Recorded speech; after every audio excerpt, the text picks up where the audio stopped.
Welcome to class number 3 of the budget course.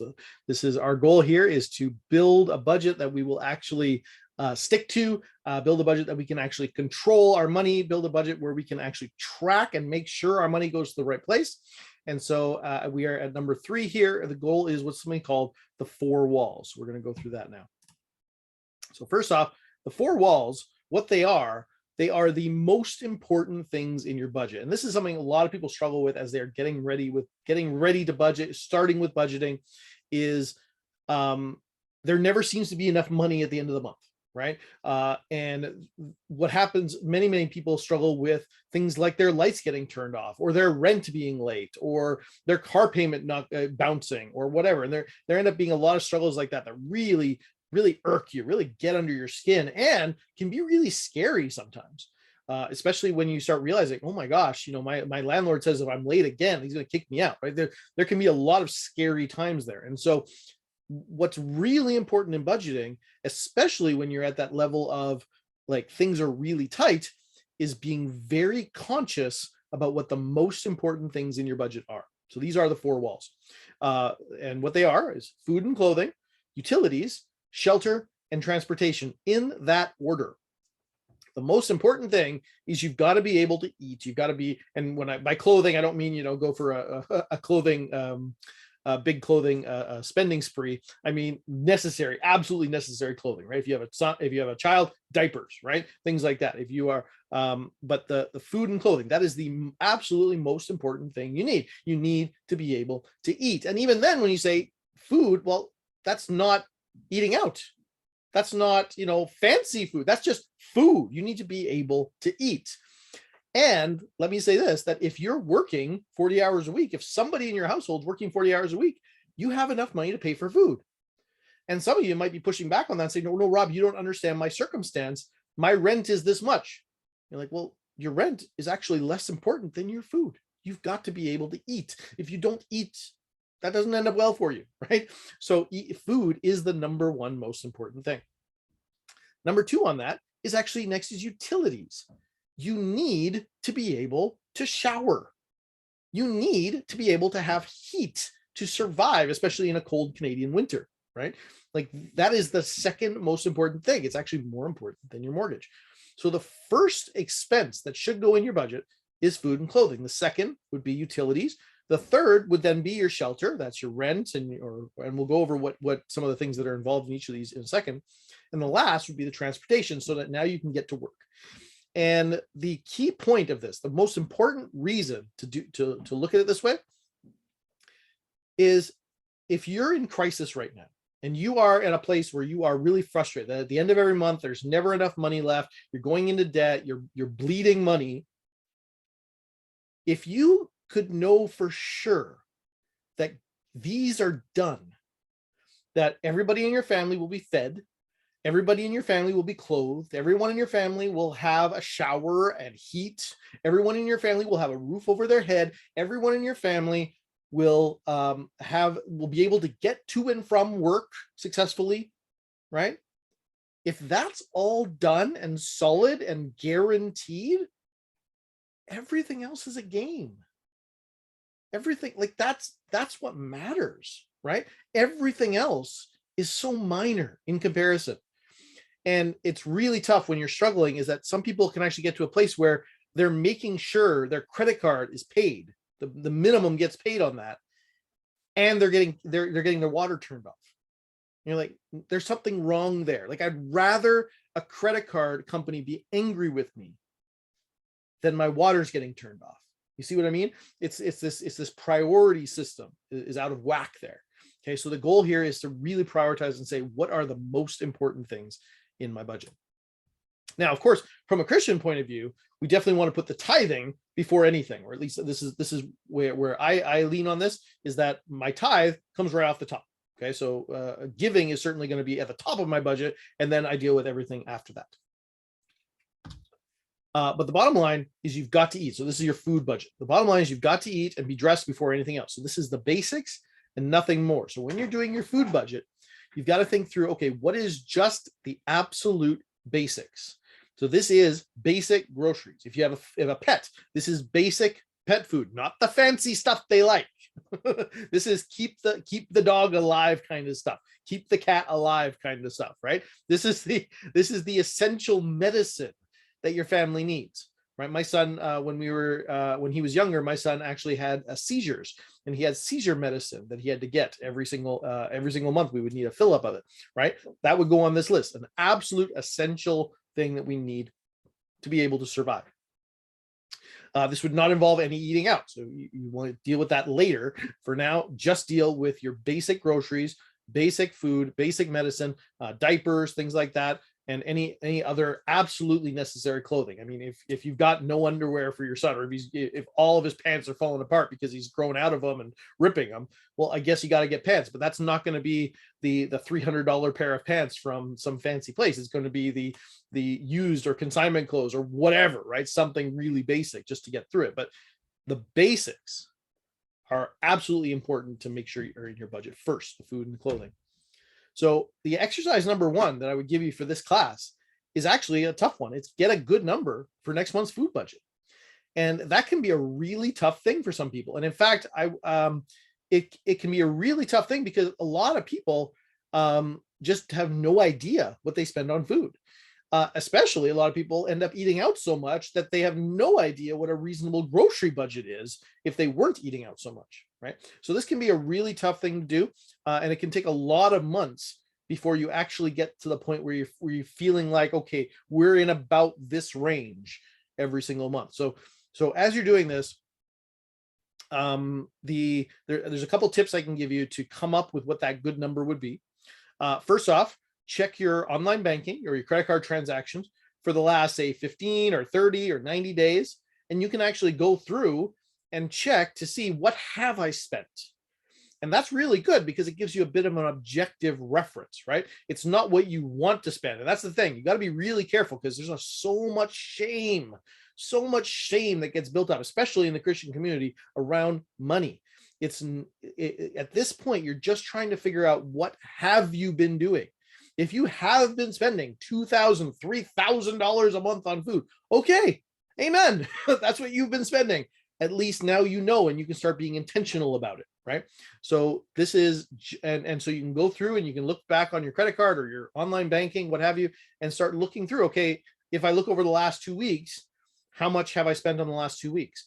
Is that a fairly normal 2 weeks? And if it is, okay, let's guess that going forward. Or you can look back the last whole month. How much have we spent in the last month? And then use that moving forward. Or even 90 days will give you a really good estimate over a 3-month period. So don't include eating out yet. And remember about you and your spouse. This includes all food.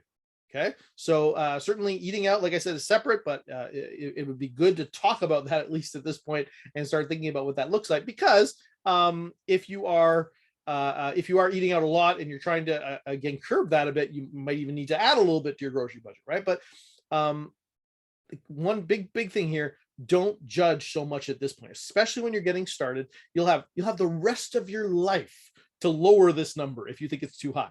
Okay, for now, your goal is actually to build the habit of budgeting it, planning it, updating it, and tracking it. That is your goal. If you spend $1,000 more per month than you think is a good idea, fine. You'll fix that later. For now, your focus is on budgeting, updating the budget, tracking, and making sure you follow along, making sure you're accurate. So don't aim for perfection at this point. Aim for accuracy. Okay. And in fact, I would even go as far as saying this is a harder, more frustrating thing. Don't be afraid that if you're watching the recording of this, to pause it and go deal with this. Okay, like dealing with your food can be something that is like, it's almost like a course in itself. I almost separated this out and made it its own single course because it is such a big thing. So don't be afraid to go do this before you're moving on. And as well, I've got a little survey I set up. It's completely anonymous. You go to WePayOffDebt.ca/food budget. It's just a little survey there that'll ask you how much you're actually guessing that you're spending per month per person in your household on food.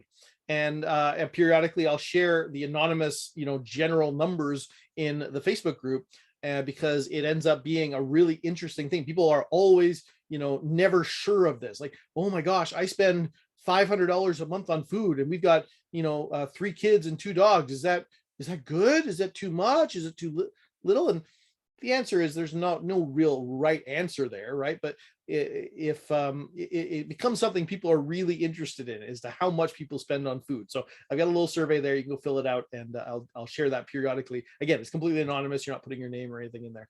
It's just a matter of getting an idea of what the average Canadian is doing, if there is such a person. Okay.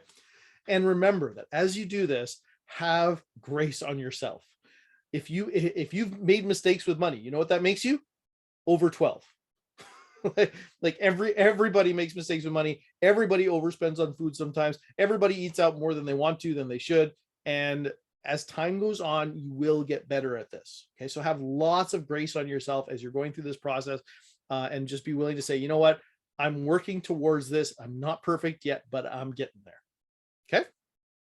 All right. So check it at this point. If at this point you've done all the steps I've given you, what do you have? You have a detailed list of your income for the next month and where it's coming from, every single item of income, and how much it is and how much you expect it to be, I should say, and where it's coming from. And then you also got a budget for your food based on what you've actually been doing, something that's relatively accurate. Again, don't aim for an average month. Don't aim for a high month. Don't aim for a low month. Like, aim for what's going to happen this coming month. If you've got some special meal coming up this month, that you've got family coming over, you're going to prepare something, add that into your food budget for this month. Okay. Accuracy. After the food, the next thing, as I said earlier, is utilities. And a lot of stuff goes in here. And in fact, I even add some other life necessities in there. So for instance, your heat, your natural gas, that all has to go in there if you've got natural gas. And this will vary province to province, city to city, location to location, right? If you're renting, some of these are covered in your rent, things like that. So your water, your electricity, your cell or home phone, any daycare. I would include daycare in this. If you've got necessary childcare expenses, you definitely want to put those in there. Internet, certainly during the pandemic, the internet has become an absolute necessity. As well, I throw life insurance in here. This is something that a lot of people don't think about, but life insurance is absolutely a critical part of having that's really, really important in your lives, because right now you are depending on the income of somebody else. If you're in a marriage anyway, if you got two, and even if one of them's not working, a lot of people think, oh, well, no, she's staying home with the kids, she's not working, therefore I'm not relying on her income. Well, no, but you're relying on her. She's doing a whole lot of work, or if he's staying home, he's doing a whole lot of work. And this is the thing you have to ask: would there be some sort of financial hardship in addition to all the other hardships? Oh my gosh! But would there be some sort of financial hardship if one of the spouses was to pass away? And you can think about it in either direction, because and this goes as well if you're single. If you're single and somebody is relying on your income, that becomes a really important question to ask. Is somebody relying on my income? That's the bottom line. And if they are, then you want to aim for life insurance, term life insurance only, and aim for 10 to 12 times your income. So that means if you're making $50,000 a year, you're aiming for life insurance about $500,000 to $600,000. And the idea there is that if you were to pass away, that the people who are left behind could literally take that life insurance, invest it, and it would grow at about 8 to 10% per year, and it would actually throw off the amount of your income. So if you're making $50,000 a year and you're supporting a family, and you were to pass away, and you had $600,000 of life insurance, then your family would get that $600,000. They could invest it, and it would actually make around $50,000 a year. And so financially, it would replace your income that's now gone. And that's where this comes from. And so you need that life insurance there as long as somebody is relying on your income. If it gets to a point where you are insured enough that even if somebody did pass away, and you'd be okay financially, like of course you'd have lots of pain and it would be very, very hard, but you'd have okay financially, well, then you are what's called self-insured and you don't need life insurance anymore. But until that point, you definitely need life insurance, and only term insurance for sure. But that is so important that if you don't have that yet, you want to put that right at the top of your budget, get that dealt with right away, and get it in as high up in the budget as this. And really, if you're young, it's the cost of a pizza. It's really cheap. I mean, you know, $1 million on a healthy 40-year-old might be $40 a month, right? It's really not a ton of money. That's about, you know, $4,000 a year, a little bit more than that. So it's really not a ton of money, but it is something important to be dealt with in your budget. Okay. And then I have there at the bottom other necessary utilities. So again, you want to classify at this point what is absolutely necessary, what is necessary, not a want, but a need. And that's sometimes really hard to tell in Canadian culture these days, is there are a lot of things that we think are needs that are actually wants. So you want to put that as a want for now. You want to put it as only what's needs for now. And then again, I got in big letters there, only what's necessary. Okay.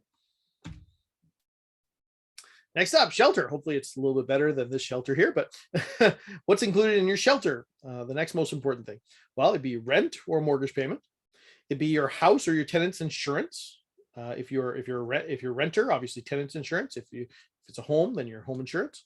It'd be your property taxes if you own your home, and any other necessary expenses that go along with living at your home. If you're in a condo, then you would have some sort of monthly fee that goes along with that. That would go in there, right? So there's a number of different expenses in there, but again, only what's absolutely necessary to keep your home up and running. And then lastly, like I said, transportation. Transportation includes your car payments. So this is the only debt in our entire budget that we paid yet, is your car debt. If you have a car loan here, is your car payments go here. Any insurance payments, however that works, or if you have a yearly or quarterly insurance, then you need to put something in there to start saving up right at this point, right at the top of your budget, because that insurance bill is coming. You don't have a choice as to whether you're going to pay that or not. You need your car to get around, right? Theoretically. You need fuel in there, and for that you could try a 3-month average. There's lots of different things, and especially when fuel prices change, it can get a little annoying, but especially after you're tracking this, you will get a really good idea of what your fuel is. But when you're just starting, again, to look at your credit card statements or your bank statements and start looking through and saying, okay, how much did I actually spend on gas this month? And then any other necessary transportation costs. So your driver's license is there, for instance, anything that's absolutely necessary to get driving. So if you got a ticket and they're going to take away your license if you don't pay it, that would be a necessary expense here, because you absolutely need to pay that in order to be able to drive, right? So it goes this high. And this is the thing. I'm really trying to hammer this home because it's important. It goes this high on the budget. I have not done anything else yet in the budget. I have not paid for Netflix. I have not paid the minimum of my credit card. I have not sent my kid to band camp. Like nothing. This is the only things in my budget I've done so far, and these have to be done first. And if you run out of money at the end of this, then nothing else gets done, because these are the most important things. That's how it works, right? Is you are saying you are sitting down and thinking about, what are the most important things in my life? And this is them. This is how you continue to survive. And if you get to the end of this and you have $100 left to your name, then you start realizing that, wow, okay, something needs to change. First off, like I have $100 left to my name, but at least I'm done. At least I've got everything that is absolutely necessary taken care of. We're going to be okay. Everything else is just a game. Okay? It's okay if you're off on this a little bit, because you're going to track it anyway. So again, you're aiming for accuracy, but it's okay not to be perfect. All right, so exercise 2 on this is then to put down a value for each of these items in your budget, with 2 T's apparently. So you want to get down a reasonable number for each of the 4 walls: the food and clothing, the utilities, the shelter, and the transportation. And you can write them in one number if you want for each of those things, or you can break it out as detailed as you want to be, as nerdy as you want to be with that. But that's the goal. Your exercise number 2 for this class is to get a number breakdown for each one of those items. And then exercise number 3 to close out this class is come to the Facebook group and share what the price of gas is where you are. If you drive, I know this is annoying, a frustrating thing that we all have to deal with. And I would love to have you jump in the Facebook group and share a little bit about how much you're paying for gas where you are. Okay. So that's it for this class. Hope that's helpful to you. Have a good one, and we'll talk to you again.